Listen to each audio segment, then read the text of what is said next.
Before I get slayed or praised for backing up or denouncing Tate's beliefs, I have to immediately clarify, this is not that video. In these 9-ish minutes, we want to analyze a character, an internet personality. Where did it come from?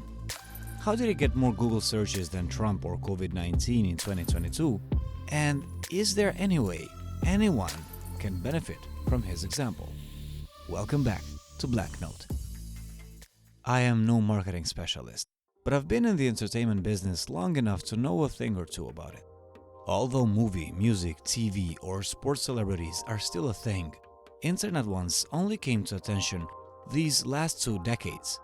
Before internet, you needed a platform to generate fame, whether it was a publishing, production, or media company. One of the very first times anyone used internet to create any sort of attention is the band Arctic Monkeys in the late 2000s. After years of handing out demos at rock gigs, the band discovered a cool free website named MySpace. Uploading their material there rose the band to the mainstream, and the rest is history. YouTube and other streaming platforms contributed slowly, but Vine was definitely the point when the everyday person realized that they could generate attention too. Road work ahead? Yeah, I sure hope it does. The death of the app, but the successful migration of celebrities like Lil Pons, Jake Paul, etc. all over internet highlighted how influential social media was, to the point that we now have a word for this kind of entertainer. Point being, internet. All of internet is now a platform. Back to the main story. Emory Andrew Tate III was born in Washington, D.C. on December 1st, 1986. After his parents divorced, him and his brother moved to UK with their mother. Tate started practicing boxing and other martial arts in 2005 and worked in the TV advertising industry, building a persona, but also the PR training needed to become a celebrity. 76 wins and 9 losses, he quit kickboxing in 2020. But the first time he made headlines was in 2016, when he tried TV on the British reality show Big Brother. He was removed from the program after only 6 days because of homophobic and racist comments on Twitter. And on top of that, a video of him hitting a woman with a belt was released. Tate and the woman said that they were friends and that the actions in the video were consensual. Having the attention and the former advertising expertise, Tate used the clicks in his own benefit. He opened his own internet page offering training courses on accumulating wealth, and understanding the demographic of his following, mainly composed of males who shared his beliefs, the page also offered webcam services, composed of as many as 75 girl webcam models. The original project progressed into Hustlers University, a $49.99 monthly membership fee to receive instruction on ways to make money outside of traditional employment, namely crypto, e-commerce, and other male-dominated practices. Always tapping on his followers' most engaging themes, in mid-2022, he encouraged the members of his community to post large numbers of videos of him to social media platforms. As of August 2022, its website had amassed over 100,000 subscribers. What were those videos about?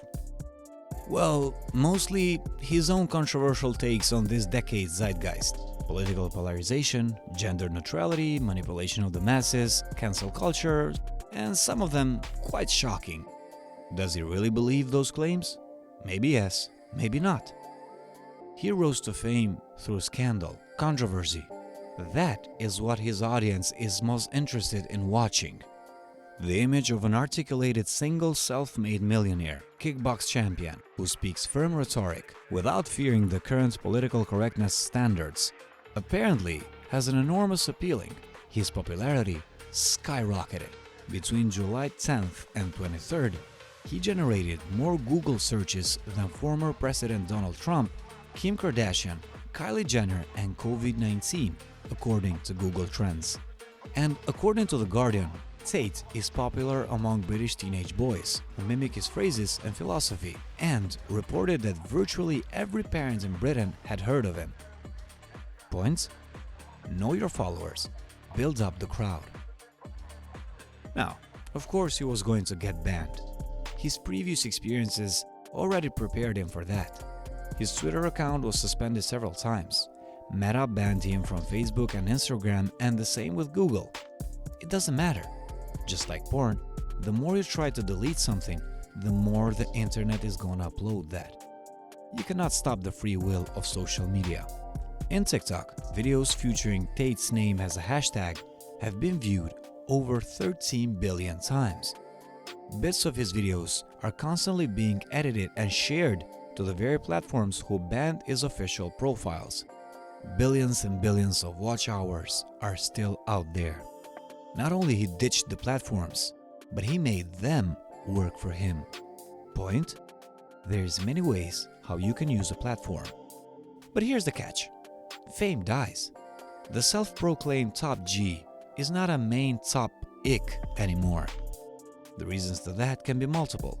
Major media ban, his recent human trafficking trial, or simply nothing new to talk about. Just like with any other toy, the internet eventually starts getting disinterested, especially controversial characters. But it doesn't seem to mind that. Having these two most precious assets in his hands, audience and platforms, he converts this attention into revenue. Which brings us to the final point. Product. If you're not selling tickets, then your presence is monetized through ads. But no brand would want the heat a character like Tate generates. So, what does he do? He creates his own product. Merch, online trainings, networks like War Room, a private members club that costs $4,500 to join, and other business. According to Celebrity Net Worth, Tate is worth $50 million. However, followers of Tate claim that his figure is closer to 400 million. Apparently, all he needed was a window. He ditched the major government-regulated media, built a follower/client base, and sold his product. Now, we are absolutely in no way pushing any of you to follow his exact example. If yes, please do so at your own peril. In my opinion, there's many other more better examples to follow, like the forever engaging Mr. Beast, the pioneer Marquise Brownlee, or independent Andrew Schultz. What this video tries to do is shed some light at one of the most recent internet stars' strategy. What they all share in common is audience, platform, product. What separates one from the other is how they use them. Get to know these three and bring your own unique way. Like I said, I am no social media expert, but I've been working in the entertainment business for quite a long time now. And what I'm trying to do right now is build an independent platform that I can share with a community of people with whom I have similar interests. That being said, it would mean a lot to me if you would hit the subscribe button. Without further ado, I thank you very much for watching. Goodbye.